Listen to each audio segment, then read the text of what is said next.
Xiromantiyanın nə olmasını bəlkə də çoxları bilmir. Əksəriyyət bunu ovuc falı sayır. Amma xiromantiya fal deyil.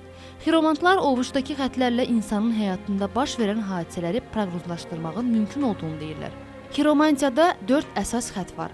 Sağ ovucdakı xətlərlə sol ovucdakı xətlər bir-birindən fərqlənir. Birincisi, baş barmağın qabarı ətrafında həlqələnən xəttdir. Buna həyat xətti deyirlər.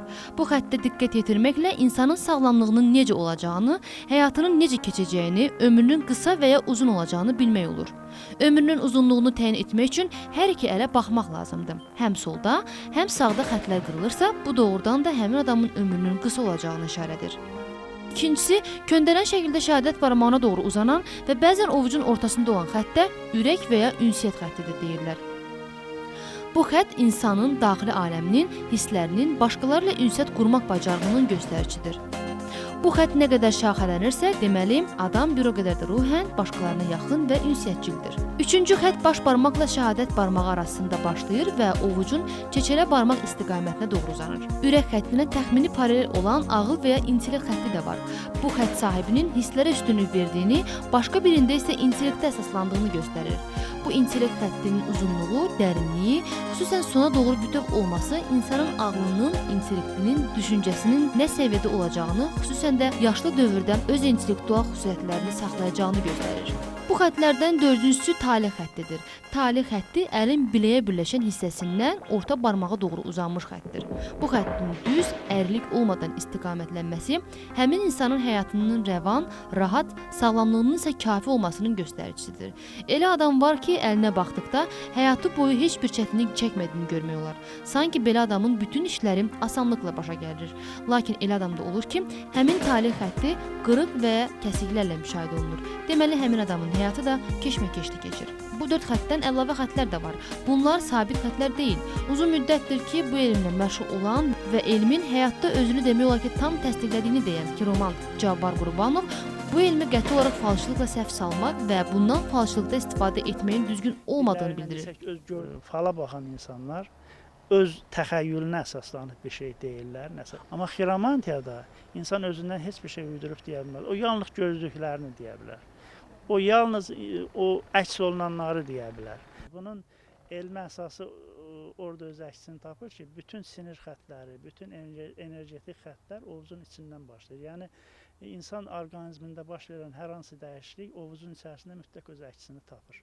Və ovucun içərisindən başlayan o xəttlər, sinir ucları bütün beyinə və bədənin hər tərəfinə yayılır. Ona görə insanla bağlı, onun xarici aləmi ilə bağlı, eyni zamanda daxili aləmi ilə bağlı bütün demək göstəricilər hamısı ovucun içərisində əksini tapır.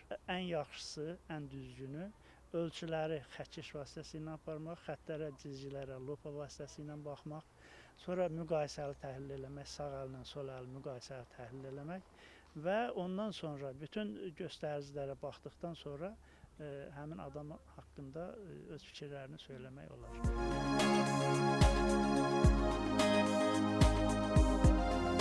İndi keçək bəlkə də xanımların ən çox sevdiyi xəttə. Bu, çeçələ barmağın qurtaracağından ürək xəttinin arasında, ürək xəttinə paralel, çeçələ barmağının kənarındakı xəttdir. Bu, nigah, evlənmə xətti adlanır.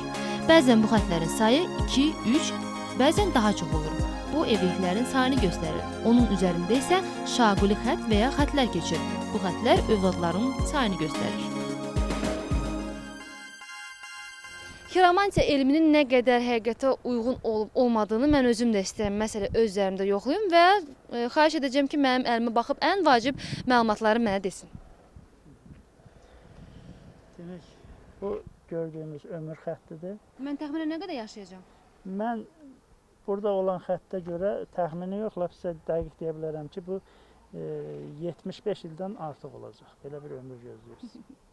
İkinci xətt, buna baş xətti və yaxud ağıl xətti, beyin xətti də deyirlər. Sizdə bu xətt kifayət dərəcədə uzundur və öz gedişinə görə gedişi yaxşıdır, normaldır. Üçüncü xətt talih xəttidir.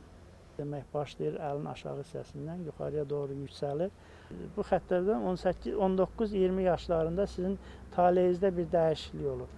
Bu dəyişiklik hətta yaxşıya doğru ola bilsə belə, sizin müəyyən çətinliklərlə üzləşdiyinizi göstərir. Çünki bu xətt öndən biraz arxaya keçib. Təşəkkür edirəm mən sizə.